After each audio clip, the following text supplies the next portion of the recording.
just to introduce our second panel, architect Sasha, here on my right. He is an architect with over than 18 years of experience with work in Malaysia and abroad. He runs his own office and he is a hand-on principal architect who is available to solve issues personally. I think when I look into his project, of course, it shows that how he's actually have his own personal touch in his project. Okay, he's have his principle where he says that story worth telling. Okay, and this actually guide him in any design. So he actually graduated from AA school that led to the Bartlett, and in which he came back to Malaysia and worked with Ken Yang. When you that's first practice, first job. This was a period of great favor in that office where he actually involved, because Ken Yang is very familiar in bioclimatic, environmental and so on. I think that is actually create his own way when he's actually his own practice. So he joined Kuat Lim as a director of ZLG Sdn Bhd in early 2000 before opening his own practice. Assalamualaikum and good morning. I'm one of the exhibitors here, so I don't have anything to show on the screen. But if you were to make your way towards if you were to go to the back, to the right, my office's work is in the corner on the back end there. So we did the mosque surah in Alustar, Masjid Muhammad Iskandar Wantapawan.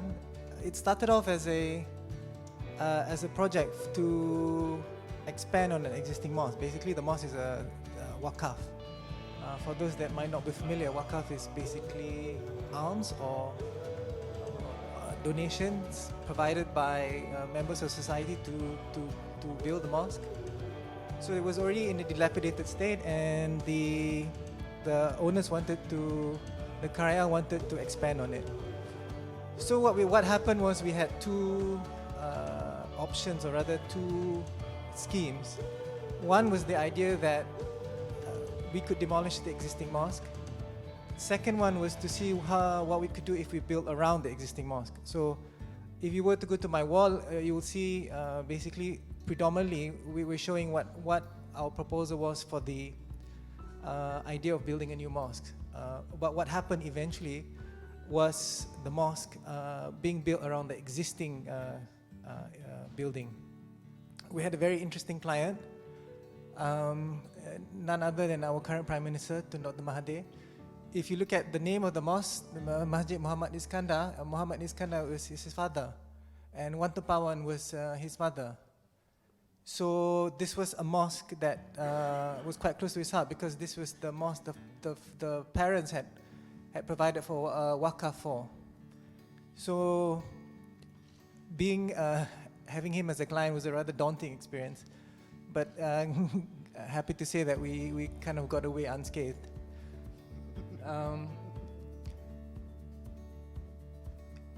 You will see, I mean, it's difficult for me to talk about it without the visuals, but if you were to make your way back after the exhibition, you can have a look at it later. One of the things I want to bring out here is our approach to, as an office, our approach to mosque design. There's a lot of formalities in terms of the formal experience of mosque architecture. I think the two past speakers have spoken a lot about the formalities of it. Or rather my interpretation of it, I guess, is less on a formal level, but more on a narrative-driven expression. And what I mean by that is, formalism applies, or rather the formula to a very formal aspect of mosque. It can be applied when your brief is very large, or rather you have a lot of a large canvas to work upon. But in this case, the mosque was very tight, the land was very small. At the same time, they required a lot of, I guess, value in terms of the design.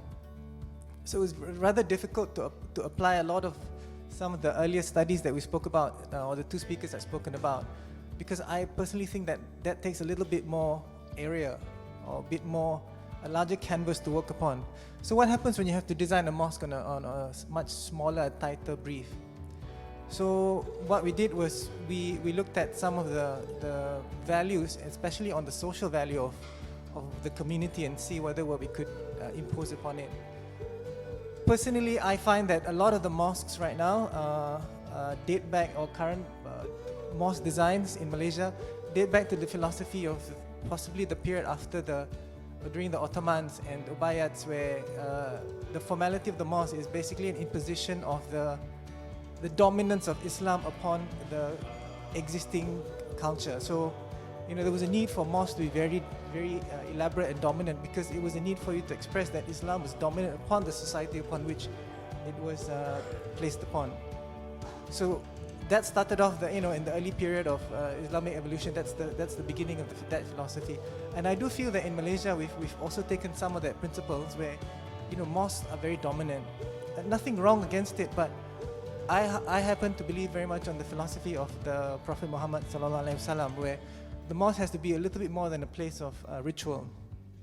I do see the mosque as an extension of a community area, a place where really people can come together, people can meet. The formal aspect of prayer is just one small part of the mosque. It shouldn't be, for me anyway, it shouldn't be dominant, but we do seem to think that that's the most important aspect. I would like to see more hybrids coming out of mosque designs, especially in this country. And why I say that is because, let me read, I just got some notes here.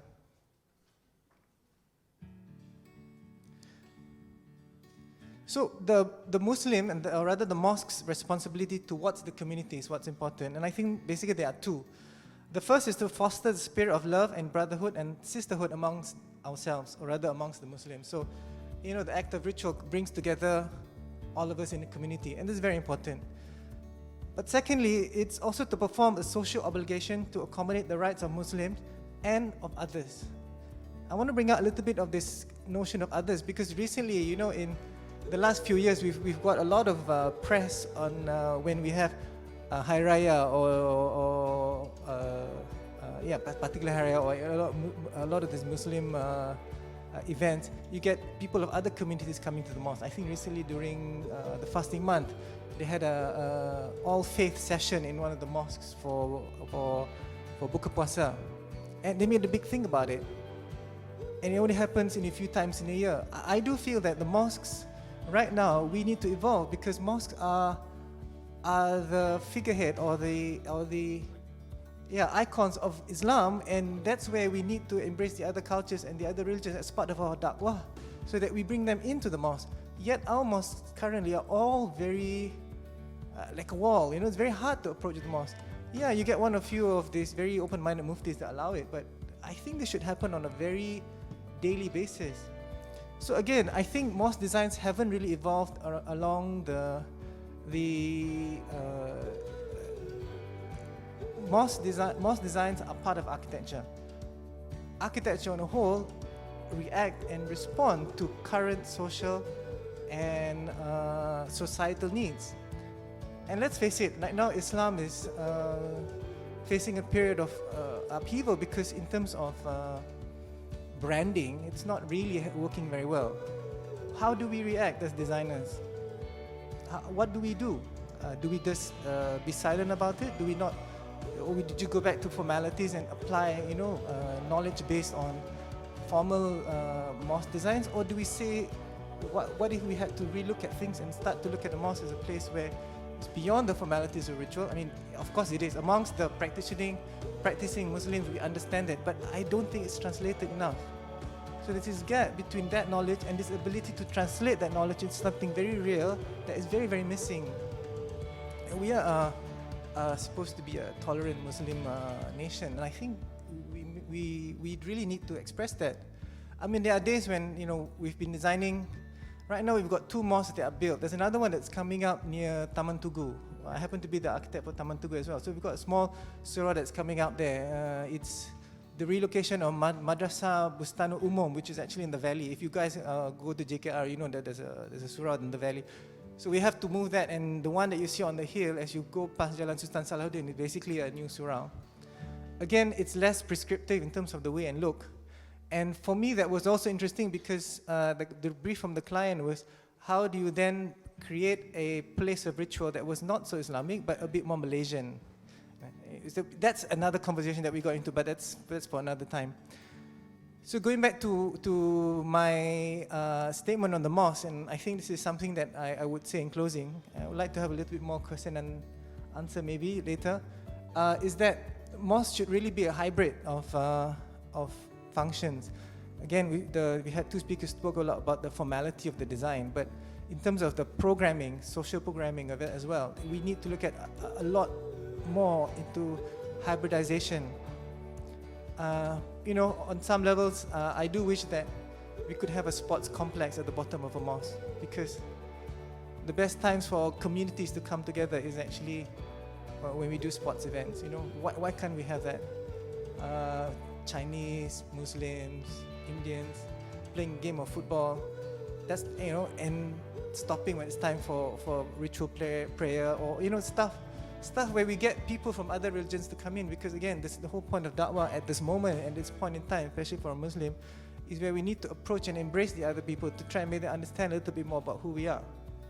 I think that's very important, because I think the way moving forward, especially for us as a nation, is that level of embrace.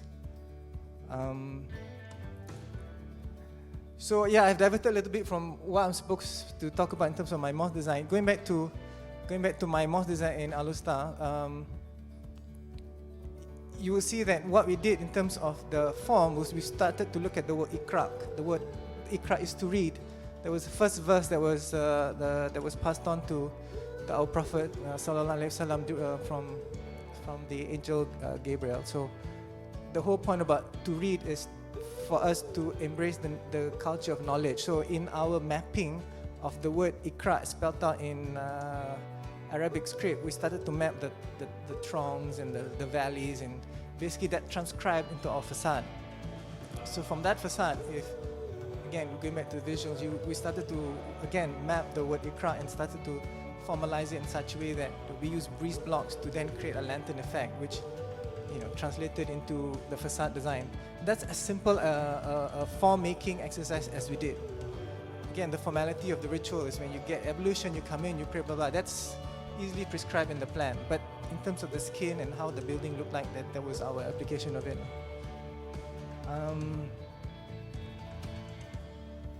I would like to end there because I think we have about half an hour of question and answers. I'm sure there'll be more questions that will come from the floor where we could try and assist you wherever we can from the panelists, and I guess we take it from there. Thank you.